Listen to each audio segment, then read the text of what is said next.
જય માં ચામુંડા। આજે આપણે માં ચામુંડાના એક ખૂબ જ ખાસ અને શક્તિશાળી મંત્ર વિશે વાત કરવાના છીએ। ચાલો ને આપણે સાથે મળીને સમજીએ કે આ મંત્રનો અર્થ શું છે, એમાં કેટલી શક્તિ છે અને એના જાપની સાચી રીત કઈ છે। જુઓ, આ જે વાક્ય છે ને કે માં ચામુંડાના મંત્રો અત્યંત શક્તિશાળી માનવામાં આવે છે, આ વાતમાં જ બધું આવી ગયું। કહેવાય છે કે આ મંત્રોમાં એટલી તાકાત છે કે એ ભય અને બધી જ નેગેટિવ એનર્જીથી આપણું રક્ષણ કરે છે। પણ સવાલ એ છે કે આ શક્તિ આવે છે ક્યાંથી? ચાલો એ જ જાણીએ। હવે માં ચામુંડાના તો ઘણા મંત્રો છે, પણ એ બધામાં એક મંત્ર એવો છે જેને સૌથી ખાસ અને સૌથી પાવરફુલ માનવામાં આવે છે। એ મંત્ર છે નવારણ મંત્ર, અને આજે આપણો વિષય પણ એ જ છે। તો આ છે એ મહામંત્ર, ઓમ એંગ હ્રીંગ ક્લીં ચામુંડાએ વિચ્ચે। સાંભળવામાં અને જોવામાં તો બહુ સરળ લાગે, નહીં? પણ આ જે 9 અક્ષરો છે ને, એની અંદર ત્રણ મહાન દેવીઓની શક્તિ સમાયેલી છે। એની અસલી તાકાત સમજવા માટે આપણે એના એક એક શબ્દને છૂટો પાડીને સમજવો પડશે। ચાલો જોઈએ। તો આ મંત્રની જે અસલી તાકાત છે ને, એ એના બીજ મંત્રોમાં છે। હવે આ બીજ મંત્ર એટલે શું? તો દરેક બીજ મંત્ર એક દેવી અને એમની શક્તિનું પ્રતીક છે। ચાલો એક પછી એક આ બધા બીજ મંત્રોને સમજીએ। સૌથી પહેલો બીજ મંત્ર છે અહીં। આ જે ધ્વનિ છે એ સીધો જ કનેક્ટ થાય છે જ્ઞાનની દેવી માં સરસ્વતી સાથે।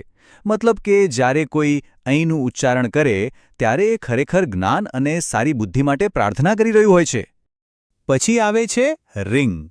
આ બીજ મંત્ર જોડાયેલો છે ધન અને સમૃદ્ધિની દેવી માં લક્ષ્મીજી સાથે। એટલે કે આ મંત્ર દ્વારા જીવનમાં સુખ સંપત્તિ અને ઐશ્વર્ય માટે પ્રાર્થના કરવામાં આવે છે। અને હવે ત્રીજો અને સૌથી પાવરફુલ બીજ મંત્ર ક્લીમ। આનો સંબંધ સીધો માં કાલી સાથે છે, જે શક્તિ અને રક્ષણની દેવી છે। એવું મનાય છે કે આ બીજ મંત્ર બધી જ નકારાત્મક શક્તિઓને દૂર કરીને જાપ કરનારની આસપાસ એક સુરક્ષા કવચ બનાવી દે છે। તો ચાલો હવે આખા મંત્રને એકસાથે ફરીથી જોઈએ। જુઓ, શરૂઆત થાય છે ઓમથી, જે આખા બ્રહ્માંડનો મૂળ અવાજ છે। પછી આવે છે અહીં, રીમ અને ક્લીમ, એટલે કે માં સરસ્વતી, માં લક્ષ્મી અને માં કાલી, ત્રણેયની શક્તિ। અને આ બધી શક્તિઓનું આહ્વાન કર્યા પછી મંત્ર કહે છે ચામુંડાએ વિચ્ચે, જેનો સીધો અર્થ છે હું માં ચામુંડાને નમન કરું છું। તો સમજાયું આ મંત્ર કેવી રીતે 3 મહાશક્તિઓની એનર્જીને ભેગી કરીને માં ચામુંડાને અર્પણ કરે છે? સારું, તો આપણે મંત્રનો અર્થ તો સમજ્યા, પણ હવે સૌથી મોટો સવાલ કે આટલા શક્તિશાળી મંત્રનો જાપ કરવાથી ફાયદો શું થાય? તો ચાલો જોઈએ શાસ્ત્રો શું કહે છે આ વિશે। શ્રદ્ધાથી જાપ કરવામાં આવે તો એના ઘણા લાભ છે। મુખ્યત્વે 4 મોટા ફાયદા ગણાવવામાં આવ્યા છે। સૌથી પહેલું અને સૌથી જરૂરી છે રક્ષણ, એટલે કે આ મંત્ર બધી નકારાત્મક ઊર્જા સામે એક ઢાલ જેવું કામ કરે છે।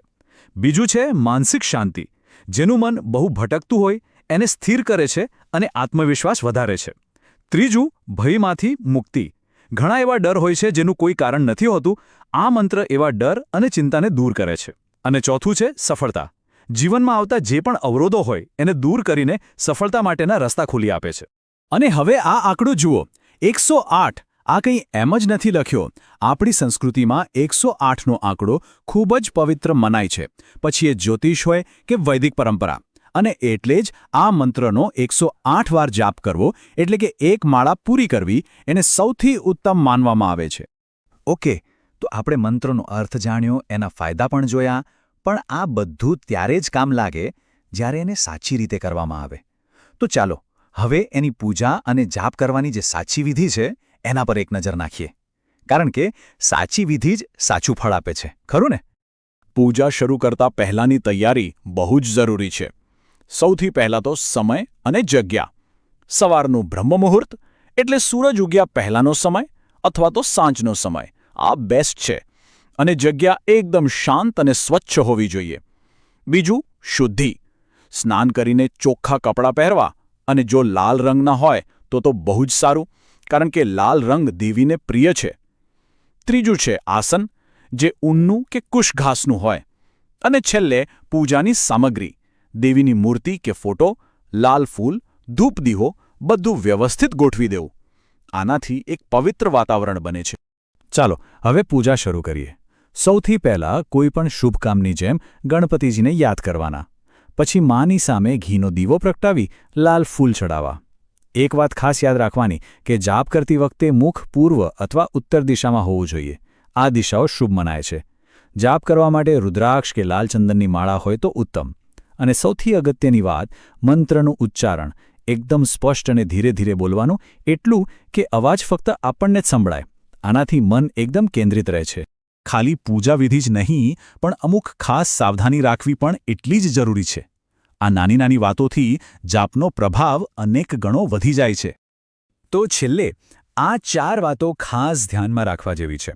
પહેલું, મન એકદમ શુદ્ધ રાખવું. જાપ વખતે કોઈના માટે પણ ખરાબ વિચાર ન લાવવો. બીજું, સાત્વિક ભોજન. જે દિવસોમાં પૂજાપાઠ ચાલતા હોય ત્યારે એકદમ સાદું, શુદ્ધ શાકાહારી ભોજન લેવું. ત્રીજું, દિવસનું મહત્વ. મંગળવાર અને રવિવાર, આ 2 દિવસ માં ચામુંડાની પૂજા માટે વિશેષ ફળદાયી માનવામાં આવે છે. અને ચોથું, અને ખૂબ મહત્વનું, એવું મનાય છે કે જો ચોટીલાવાળી માં ચામુંડાનું સ્મરણ કરીને જાપ કરવામાં આવે તો એની વિશેષ કૃપા ઉતરે છે.